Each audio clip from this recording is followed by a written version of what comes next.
con il braccio schiacciato dalla macchina che stava pulendo all'ecodistretto di Fusina. L'uomo aveva infilato il braccio tra il nastro e il tamburo di una macchina utilizzata per il metallo. Paura a Rio Marina, a Venezia, per un'aggressione poco prima delle 13 di oggi tra cittadini stranieri finita con un accoltellamento. Non si esclude un regolamento di conti tra spacciatori.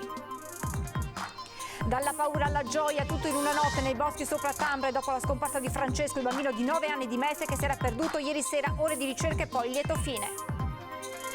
Anche a Sant'Erasmo, isola della laguna di Venezia, celebre per il carciofo violetto, l'allarme siccità ha messo in ginocchio la produzione agricola e si teme anche per l'autunno in vista della vendemmia.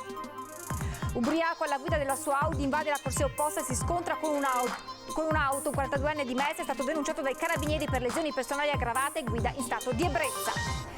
Universitari degli Stati Uniti al lavoro a Venezia per ripulire i muri imbrattati. È successo a San Sebastiano assieme ai volontari dell'associazione Masegni e Nisioletti.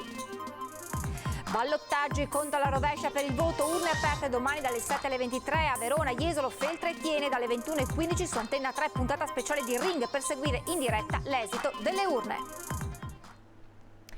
Buonasera e ben ritrovati con l'edizione veneziana dei nostri telegiornali che si apre con la cronaca, con un incidente sul lavoro avvenuto oggi a Fusina, a rimanere gravemente ferito un operaio che ha riportato il braccio schiacciato dalla macchina che stava ripulendo all'ecodistretto. L'uomo aveva infilato l'arto tra il nastro e il tamburo di un utensile di una macchina utilizzata per il metallo. Il braccio maciullato dalla macchina con la quale stava lavorando. Un operaio di 40 anni di nazionalità senegalese rimasto gravemente ferito in un incidente sul lavoro nell'area dell'ecodistretto di Fusina di Veritas. L'uomo, dipendente di una ditta che non fa parte di società del gruppo Veritas, secondo le prime ricostruzioni stava effettuando delle operazioni di pulizia ad un rullo a tamburo utilizzato per il metallo. L'operaio ha infilato il braccio destro tra il nastro e il tamburo. In questi casi le procedure di sicurezza prevedono che l'operazione sia eseguita solo a macchina spenta e con le chiavi di accensione disinserite in possesso di chi esegue la polizia. Sempre secondo le prime ricostruzioni, un operaio del turno successivo avrebbe avviato la macchina senza immaginare che il collega stesse lavorando tra i rulli. Il tamburo si è messo in movimento e ha maciullato il braccio destro dell'operaio. Sul posto è intervenuto il 118 e lo Spisal. Paura tra i passanti a Rio Marina, Venezia, per un'aggressione avvenuta poco prima delle 13 tra cittadini stranieri è finita con l'accoltellamento di una persona. Un uomo rimasto ferito in maniera seria è stato ricoverato in ospedale. Secondo alcune testimonianze, i coltelli utilizzati per l'aggressione sarebbero poi stati gettati in canale. Sul posto sono intervenuti i carabinieri e il personale del SUE, ma ancora sconosciuti i motivi della lite, ma non si esclude che possa essersi trattato di un regolamento di conti tra spacciatori. E adesso il lieto fine nella vicenda del bambino di Mestre di 9 anni che ieri si era perso tra i boschi a Tambre dopo una notte di ricerche e questa mattina il ritrovamento.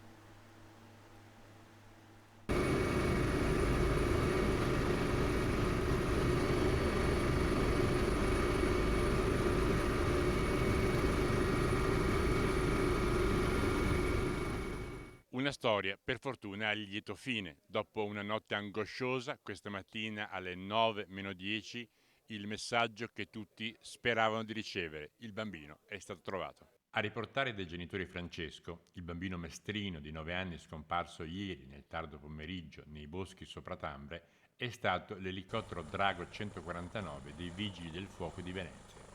A ritrovarlo un escursionista della zona che lo ha avvistato in località Filon del Vivaio sul sentiero tra Malga Pian di Lastre e il rifugio Semenza. Con l'appello che abbiamo fatto ieri sera all'1:30 abbiamo cercato di dare quelle informazioni che chi veniva a camminare qui nelle prealpi da noi a Tambre potesse magari riscontrare lui durante le camminate sui sentieri, perché la rete sentieristica è molto battuta e sono tanti i sentieri, no? Anche le tracce degli animali, quindi poteva essere che ci fosse stato un avvistamento da parte di un utente esterno. Pur se dopo una notte nel bosco e dopo un temporale, Francesco è apparso abbastanza tranquillo, disponibile a fare un giro in elicottero quando i soccorritori glielo hanno proposto per riportarlo al campo base, dove la prima cosa che ha chiesto ai genitori che lo abbracciavano è se avessero una banana da dargli.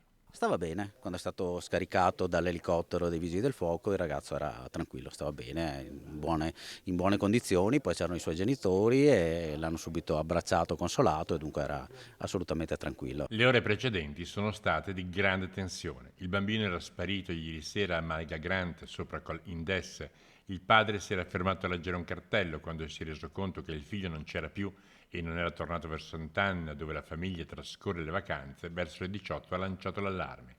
I soccorritori hanno allestito un campo base presso l'agriturismo a Montecavallo e per tutta la notte un centinaio di persone hanno battuto a tappeto ogni sentiero nell'area circostante il punto da dove era scomparso. Pensate che la prima ricognizione che abbiamo fatto con l'elicottero abbiamo dovuto ripiegare e farlo ritornare in base perché le condizioni erano proibitive. Quindi lui si è preso questo temporale e probabilmente si è protetto sotto gli alberi e ha continuato a camminare. Questo gli ha permesso di rimanere in vita per poi questa mattina di essere ritrovato. Sono intervenuti vigili del fuoco, soccorso alpino, carabinieri, unità cinofile, volontari, un elicottero del SUEM e sono stati utilizzati cani molecolari, termocamere e droni con visori specifici per il buio. A notte fonda per qualche ora le ricerche erano state sospese per riprendere con le prime luci dell'alba e avere il migliore epilogo possibile con l'annuncio del ritrovamento. Con la collaborazione di tutte le forze in campo e anche i volontari che sono venuti con la sobrietà di partecipare alla ricerca hanno permesso di raggiungere un risultato veramente ottimale. Una notte d'angoscia vissuta in prima persona anche dal sindaco di Tambre che racconta quelle ore di incertezza, il sollievo per il lieto fine ma anche l'attività senza sosta dei soccorritori. La grande energia di questo bambino che ha superato una notte in montagna da solo e non posso neanche immaginare insomma quanta paura possa aver avuto e soprattutto visto l'angoscia dei suoi genitori e da mamma è qualcosa di veramente, veramente terribile. È stata proprio dura. Eravamo veramente molto molto preoccupati e la famiglia era stremata da questa vicenda. Qui però abbiamo delle persone che per noi sono degli angeli, sono molto più delle persone, che sono tutti i soccorritori e i volontari che sono intervenuti e che hanno cercato tutta la notte Francesco in questo territorio che purtroppo è anche molto vasto, per cui è fatto anche di doline, di cavità, insomma non è un territorio facile da perlustrare. Ma i soccorritori, i volontari del soccorso alpino, i vigili del fuoco, sono arrivati veramente da ogni dove. Siamo stati lì io perlomeno fino alle 2:30 di stanotte e continuavano ad arrivare persone che si rendevano disponibili a prestare soccorso e andare a cercare Francesco. Per cui è veramente stata una notte di angoscia, però credo che anche i genitori abbiano potuto sentire il sostegno di questa comunità che si è mossa veramente in forze per cercare questo bambino, quindi siamo veramente contenti che tutto si sia concluso per il meglio. Voltiamo pagina, veniamo all'allarme siccità, è un'ondata di caldo che è destinata a continuare e la Protezione Civile del Veneto ha dichiarato lo stato di allarme climatico per disagio fisico dalla giornata di oggi lungo le coste e da domani a lunedì 28 giugno per le zone costiera, pianeggiante continentale, pedemontana e montana del Veneto. Ma è arrivata questa mattina una buona notizia, l'Alto Adige garantirà più acqua al Veneto, soddisfazione da parte dei consorzi di bonifica e gli operatori del settore primario.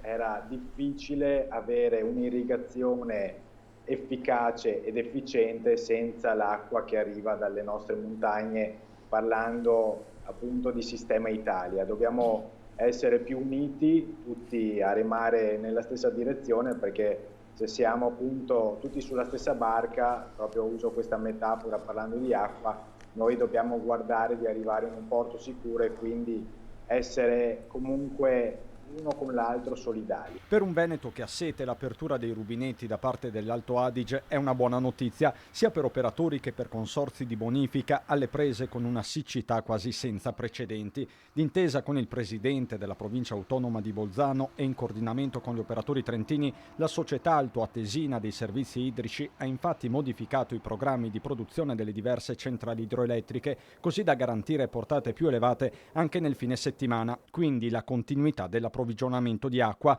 Lo scioglimento delle ultime nevi e alcuni temporali tra Bolzano e Trento hanno mantenuto la portata dell'Adige al di sopra del valore inferiore di riferimento, pari a 140 metri cubi al secondo. Da qui la mossa della provincia autonoma, auspicata da tempo ma niente affatto scontata e salutata con soddisfazione da Palazzo Balbi, che continua però a chiedere una gestione nazionale della crisi con la dichiarazione dello stato di emergenza e l'intervento di un commissario. Richieste che Andrea Colla, nella duplice veste di presidente di Coldiretti Venezia e vicepresidente del Consorzio di Bonifica Veneto Orientale, fa proprie. Noi abbiamo oggi un principio di desertificazione dei terreni, perché l'acqua che noi riusciamo a trattenere è sempre meno e di conseguenza poi abbiamo grossi problemi a far arrivare la cultura a termine, e in questo caso abbiamo sicuramente già subito degli aumenti dei costi proibitivi nel settore primario, nel settore agricolo, ma ancora di più noi abbiamo il problema della salinità. Criticità che interessano anche la coltura dei molluschi. Lo stesso Colla parla da una bilancia di pesca.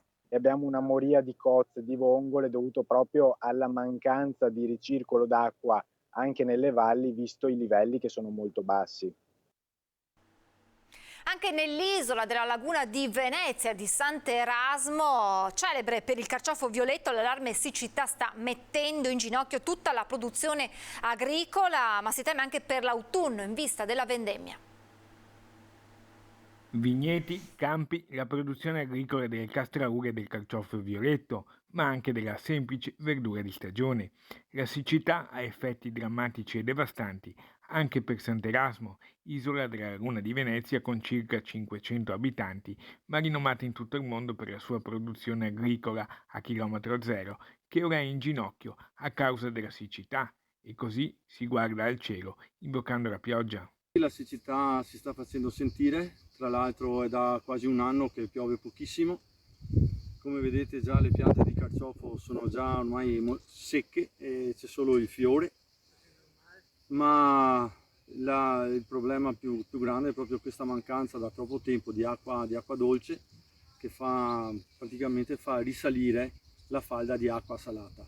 Una difficoltà in più per Sant'Erasmo è quella di essere circondata dalla laguna. Questo problema è molto grave per tutte le nostre piantagioni, perché il cuneo salino che si alza provoca proprio delle incrostazioni di sale e fa morire le piante. È un problema che speriamo possa risolversi, ma è solo con l'aiuto del tempo possiamo far cambiare le cose. Non ci sono riserve di acqua dolce, nemmeno per le aziende agricole, e anche la vendemmia in autunno è a grosso rischio se continuerà questa siccità. Verdure di stagione, il carciofo violetto, castraure, un intero raccolto rischia di essere irrimediabilmente compromesso. Solo la pioggia ci può aiutare in questo momento, perché non abbiamo la possibilità, a parte qualche azienda, di avere dei pozzi in falda e quindi poter innaffiare con l'acqua di falda. L'unica acqua che possiamo usare è quella dell'acquedotto, e anche in maniera molto razionata. Quindi speriamo che il tempo ci aiuti e che la pioggia venga a salvarci. Due notizie di cronaca. Ora ubriaco alla guida della sua Audi invade la corsia opposta e si scontra con un'altra auto. Un 42enne di Mestre è stato denunciato dai carabinieri per lesioni personali aggravate e guida in stato di ebbrezza. L'incidente è avvenuto alle 4 della scorsa notte lungo il terraglio tra Mogliano e San Bugè di Preganziola. Alla guida dell'altra vettura un 56enne di Treviso che ha avuto la peggio, è ricoverato in gravi condizioni all'ospedale Cafoncello di Treviso. Per il mestrino è scattato immediato il ritiro della patente, e poco prima dell'alba i vigili del fuoco sono intervenuti lungo la regionale 43 a Jesolo per un'auto rovesciata fuori strada dopo la perdita di controllo del conducente rimasto ferito insieme ad altri due passeggeri. I pompieri hanno messo in sicurezza i mezzi ed estratto un giovane rimasto incastrato nell'auto. Tutti e tre i feriti stranieri sono stati stabilizzati dal personale sanitario del SUEM e trasferiti in ospedale. Sul posto per i rilievi di legge sono intervenuti i carabinieri. L'economia in autunno, il Veneto rischia un boom di fallimenti di aziende per ritardi di pagamento dalla pubblica amministrazione, per l'impossibilità di cedere i crediti acquisiti con il superbonus del 110%. L'allarme è della CGIA di Mestre. a causa del caro energia, dell'inflazione alle stelle, dell'impossibilità di cedere i crediti acquisiti con il superbonus e dei mancati pagamenti della pubblica amministrazione, in autunno rischiamo un boom di fallimenti. Non solo di debiti possono fallire le aziende, anzi, all'orizzonte si fa concreto un boom di imprese a rischio fallimento per crediti. L'allarme lanciato dalla CGIA di Mestre punta il dito contro i ritardi di pagamento della pubblica amministrazione alle aziende, stimabile in Veneto attorno ai 5 miliardi di euro, assieme all'impossibilità di cedere i crediti acquisiti con il superbonus 110%.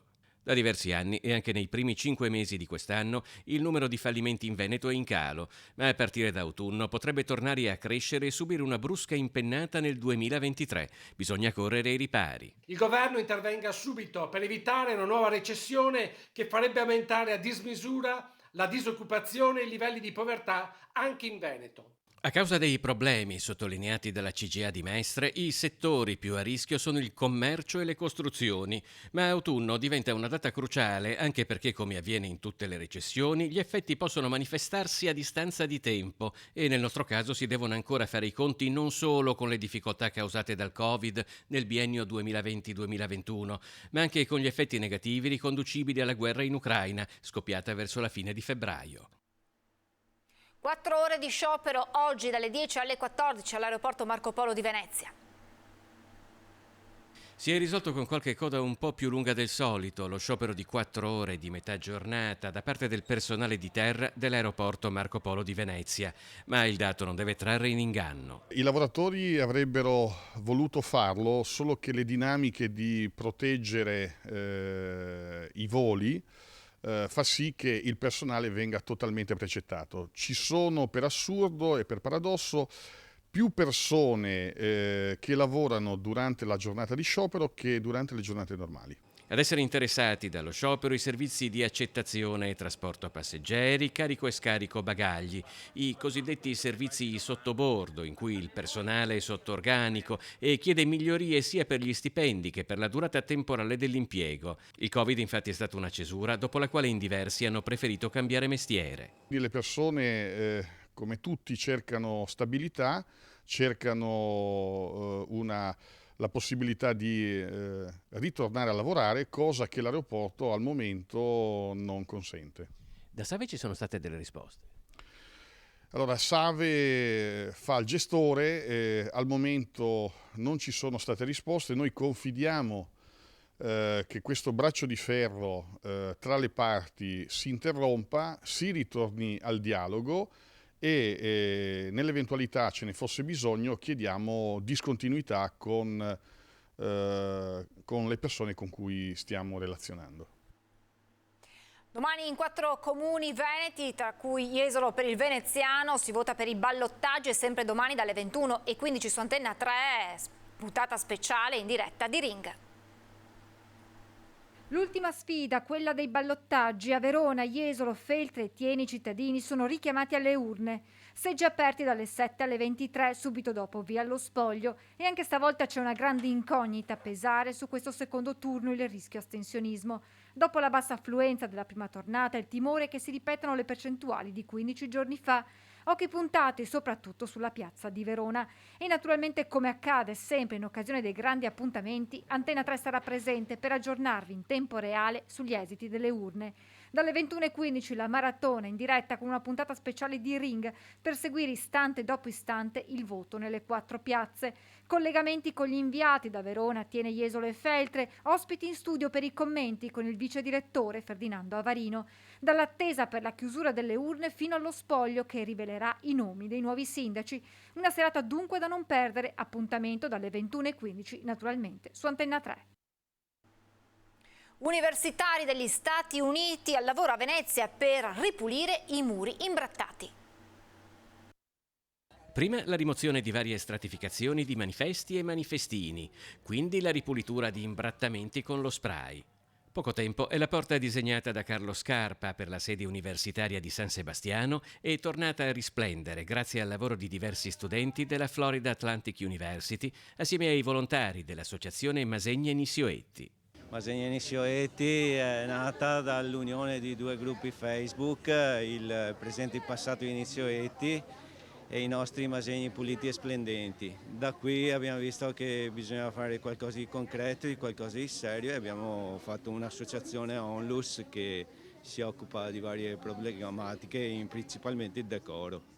Da anni i volontari di Masegni e Nisioetti puliscono infaticabilmente gli imbrattamenti che deturpano Venezia e fanno anche proseliti. Qualche giorno fa un gruppo di studenti di architettura della Drury University di Springfield nel Missouri. Ora i ragazzi e le ragazze della Florida Atlantic University, grazie alla loro docente di italiano Ilaria Serra. Sono il trade union perché sono nata a Mestre e ho studiato a Venezia e sono in Florida da 20 anni e quindi per me è naturale avere un piede di qua e un piede di là ed essere il punto di collegamento con le cose più belle che succedono a Venezia. Gli studenti americani impegnati nella pulitura della facciata di questa sede universitaria sono peraltro studiosi delle opere di Carlo Scarpa, per cui l'azione di oggi ha un significato particolare. Ci sono tanti programmi che ti insegnano l'italiano, sì, però veramente questo programma ti insegna come far parte dell'Italia, come far parte di Venezia, come ovviamente dare una mano alla città che ci ospita. Ciao, mi chiamo Francesca e ci piace pulire i muri con i veneziani. Nel fine settimana, prima regata velica per atleti diversamente abili a Venezia. Non mollare, Io 6 anni fa ho avuto un ictus da cui sono diventato emiplegico, quindi ho tutta la parte sinistra bloccata, con una paralisi e quindi ho difficoltà di movimento, anche a svolgere le mie funzioni quotidiane, eccetera. Però con la vela mi fa sentire meno disabile. Poter comunque provare l'ebbrezza del sole, del vento, nonostante i miei limiti, è una cosa che a livello psicologico fa molto bene. Attraverso delle barche che consentono ad atleti disabili di gareggiare insieme ad atleti normodotati e la vela senza barriere, come è stato ribattezzato il primo trofeo del genere a Venezia, che solca la laguna, colorandola con le sue vele tra il Lido e Malamocco. La nostra imbarcazione, la classe ANSA, è una classe aperta a tutti, sia normodotati che disabili, quindi regatiamo tutti insieme e questo è il nostro scopo. Per la prima volta una regata velica federale si svolge a Venezia. La vela è tra le 40 discipline del mondo paralimpico e in Veneto ci sono oltre 1000 atleti paralimpici. Abbiamo 15 imbarcazioni con doppio e 4 imbarcazioni in singolo che gareggiano. Oggi abbiamo anche la fortuna di avere un vento che è abbastanza raro, vento di Garbini, e quindi si prefigura una regata bellissima. Siamo in chiusura, ora previsioni del tempo. Grazie per essere stati con noi e buon proseguimento di serata.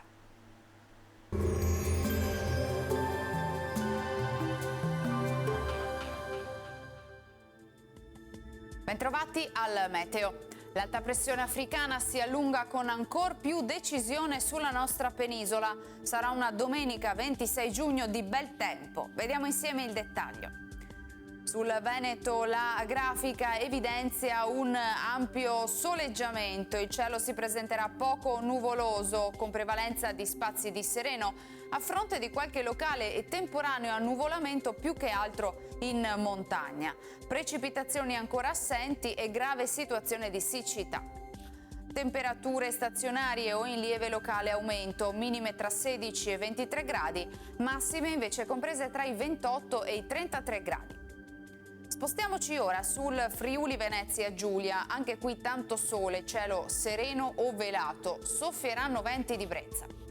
Temperature minime tra 18 e 23 gradi, massime sui 30-32 gradi. Infine diamo uno sguardo alla situazione del Trentino Alto Adige, poche novità, anche qui sempre soleggiato, cielo limpido o con poche nubi a carattere sparso. Temperature minime intorno ai 18-19 gradi, massime sui 31-32 gradi. Dal meteo per ora è tutto, arrivederci al prossimo aggiornamento.